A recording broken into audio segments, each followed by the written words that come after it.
We've all dreamed of it at some point, haven't we? A cute little luxury villa tucked away in the mountains, a place to escape for the weekend, to cozy up on a snowy day, or just to admire from afar. For most of us, it might not ever be a reality, but that doesn't mean we can't take a peek inside a luxury villa and imagine what could be.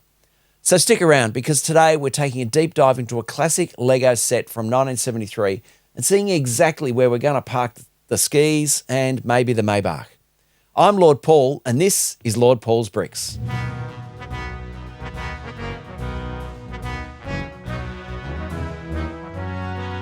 Hey everyone, if this is your first time here, welcome to the channel, and if you're a returning brick enthusiast, welcome back. Today we're heading up the mountain and all the way back to 1973 for a deep dive review of Lego set 356 Swiss Villa, also known as Italian Villa, or even by its alternative set number 540. This set was part of the Legoland theme, and along with a few other sets of the era, I believe this is considered a precursor to the Legoland town theme launched in 1978.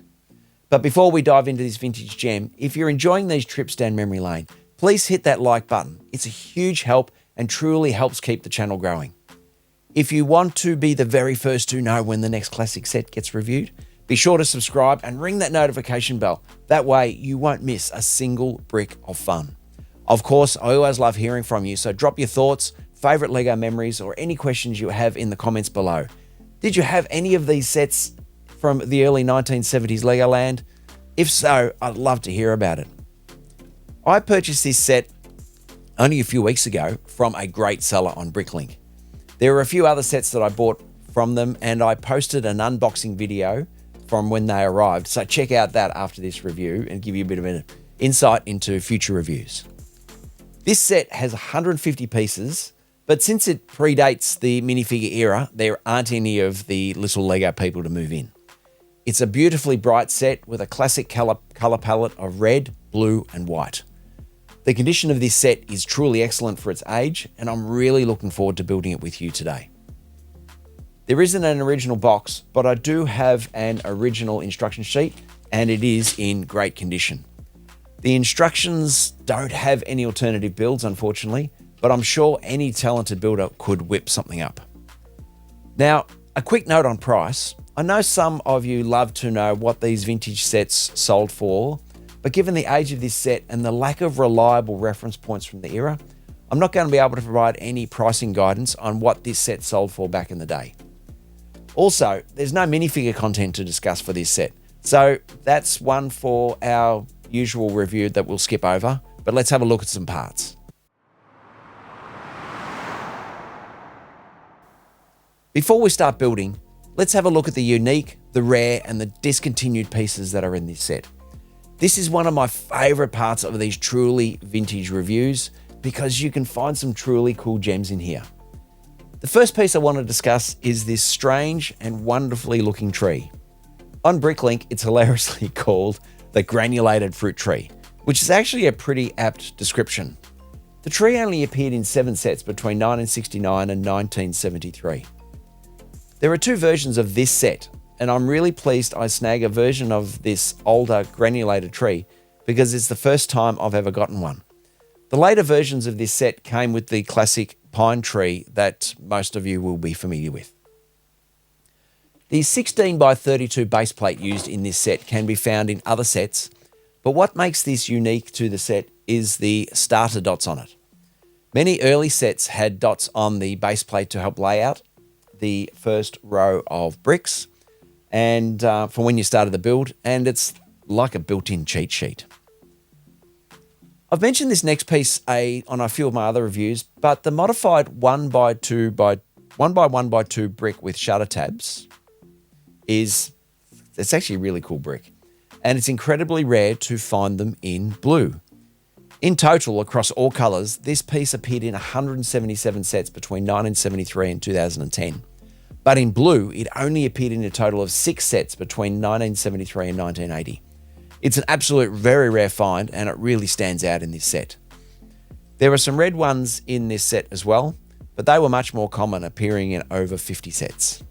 Another special piece in this set is the antenna with side spokes.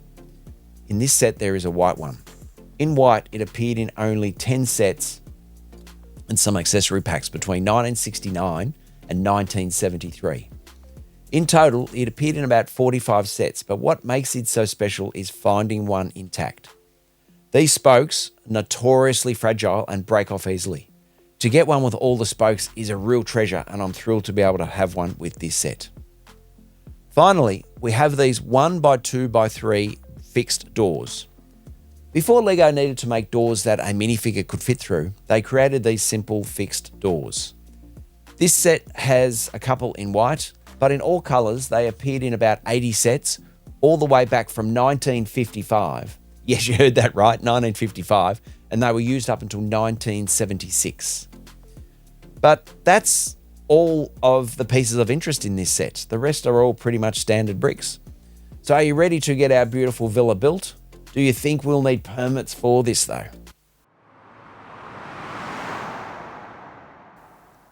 With only 150 pieces, our build walkthrough is not going to take very long, especially with the cheat sheet dots on the base plate. Once the first row of bricks are placed on those lovely dots, the structure of our luxury villa starts to take shape quite quickly. There is a lovely area on those arches where we'd quite happily park the Maybach and the Lambo, and the first floor living areas take shape.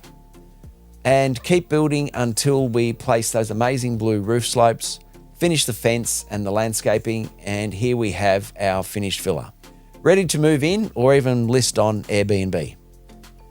So there you have it, a lovely little build with a quite simple colour scheme. Let's have a little look at this gem of a set. It's classic early 70s LEGO and really looks nice. Putting aside its complete lack of proportionality, it would be great set if you were building out an early LEGO town or adding to your town plan layout. It really is a nice little set.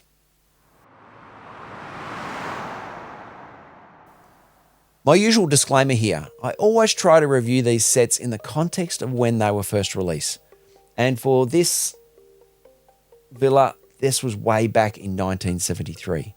So let's judge it by the standards of the era. For part selection, I'm only going to give it a 3.5 out of 5. I've been getting to know the brick palette that was available at the time of this set, and there are a couple of things that I think could have been changed to very easily improve the proportions of this set. I'm okay with the colours, given that they really, the colour palette at the time was really red, white, blue, yellow, black and grey. Playability gets a 3 out of 5. And this set could have had a small vehicle with it to add to its playability. I think if it had that, it would have been a great little house for 1973. As it is, it's really just a display piece for your town. For those sets that don't have minifigures, it gets a default 5 out of 5, just to keep the scoring even. For building enjoyment, it's a 3.5 out of 5 again. In 1973, it would have provided some fun to build, but it's nothing really special, especially when you compare with some of the other sets that were available at the time. So if you've been keeping score, that's a 15 out of 20 for this 52-year-old LEGO house. I think, given the limitations of the set, I think it's an okay score. So, what did you think of this deep dive into this truly vintage Swiss or Italian villa? Let me know by giving this video a like. Your support helps keep the LEGO town growing. I've got a lot more classic LEGO reviews in the pipeline, so make sure you subscribe and hit that bell icon so you know exactly when they land. You won't want to miss them. If you've got questions, feedback, I'd absolutely love to hear from you in the comments section below. Does this set bring back any special memories for you? Do my reviews make you want to hunt down any of these classic sets to add to your own collection? Let me know your thoughts. Until next time, keep on building and keep expanding your amazing vintage LEGO town. I'm Lord Paul, and this is Lord Paul's Bricks, and bye for now.